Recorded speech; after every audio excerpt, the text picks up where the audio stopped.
Okay, good morning, everyone. Thank you all for coming. My name is Jamie Goldstein. I'm the city manager of the city of Capitola. I have a number of public officials here who are going to be talking this morning. I've got Mayor Kaiser, Mayor of the City of Capitola, City Council Member Joe Clark, Chief of Police Andrew Daly, Captain Sarah Ryan, Jessica Connor, Public Works Director, as well as Chad Akins, the Assistant Chief Fire Chief for Central Fire District.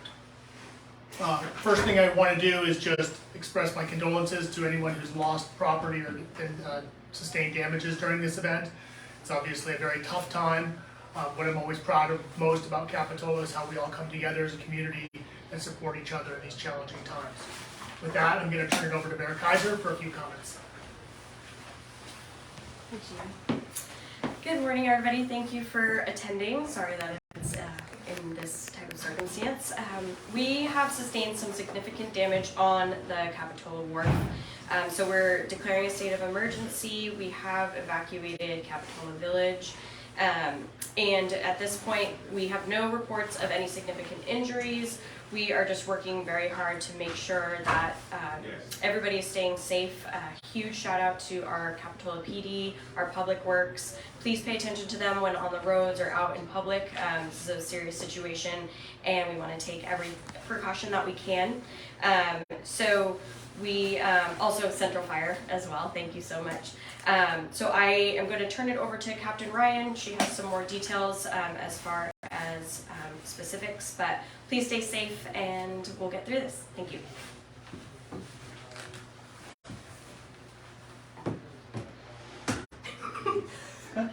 Good morning.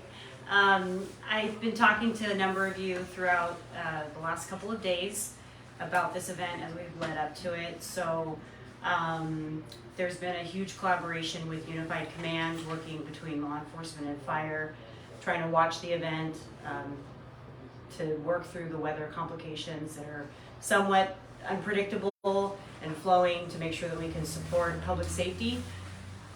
We've evacuated, given the evacuation notifications along the river path, and we're now working through some of the damages from the storm in the Capitola Village and to the Capitola Wharf. And our Public Works crews are just going to be down there working on it. The village is going to be closed until we can figure out what our damages are and when it's safe to reopen the village. And we're hoping that the public can just bear with us while we work through it. Our main concern, of course, is always public safety and human life. So an event that we were predicting didn't hit us as hard as we had thought it was going to last night. So now we're really up against what's happening with the storm coming in from there. I know some residents choose to stay despite the evacuation orders. I mean, on Capitola Village, at least one resident I know is living on the second story. I mean, are all people forced to evacuate, or can some people choose to stay if they decide to? People can choose to stay. So the evacuation notification is us giving people all the information that they need, knowing that the risk is there out of their homes. And to clarify, that extends up along the communities along the SoCal Creek, is that right? Correct. We partnered with the sheriff's office coming down the creek, and a lot of people got to see the damage that happened from the creek in SoCal Village around New Year's. Just to clarify, the risk is for flooding or mudslides or both? For us, it's flooding right now. We're really trying to keep an eye on flooding. How far above tide or normal or is the water right now? I couldn't tell you exactly how high it is above normal. It's in fact, it's continuously fluctuating depending on the surge from the ocean. So we're just monitoring it right now. Start to go down again. Obviously, it's high right now, but I would actually defer to some of our tide experts in the room if we're going to talk about what, and we do have some surfers in the room. yeah. Chief of Police here in Capitola. So, this morning we experienced the high tide. It was 5.6 with the combination of the swell and then the rain runoff. That kind of put us in the situation that we're in right now. So the forecast, though, the swell is supposed to drop significantly by tomorrow.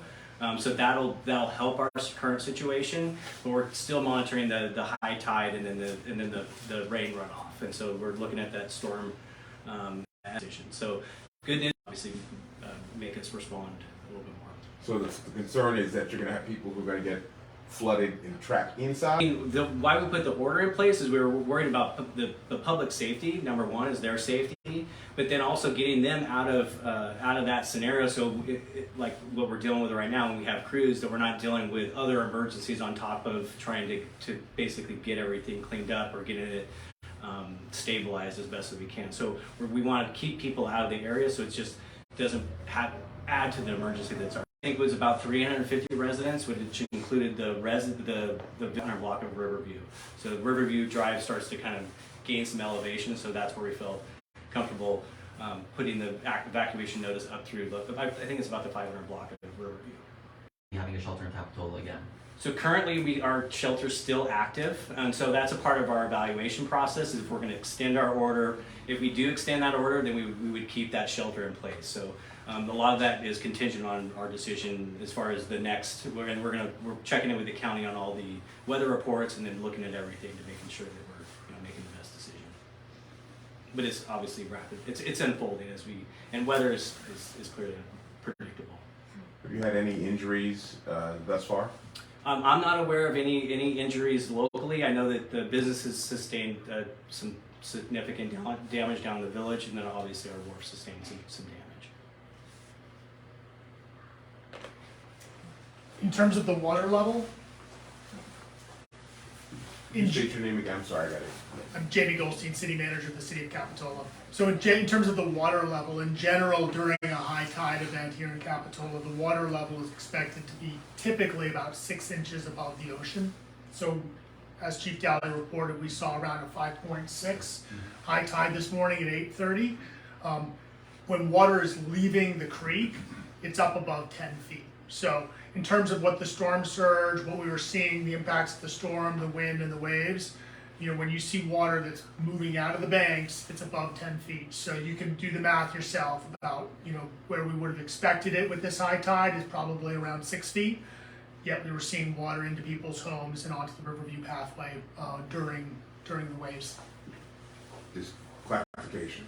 So you expect to see 6 feet and you're seeing it at 10? That's about right. I think probably frankly higher because it was deeper than that, I think, as everyone observed on Riverview Pathway.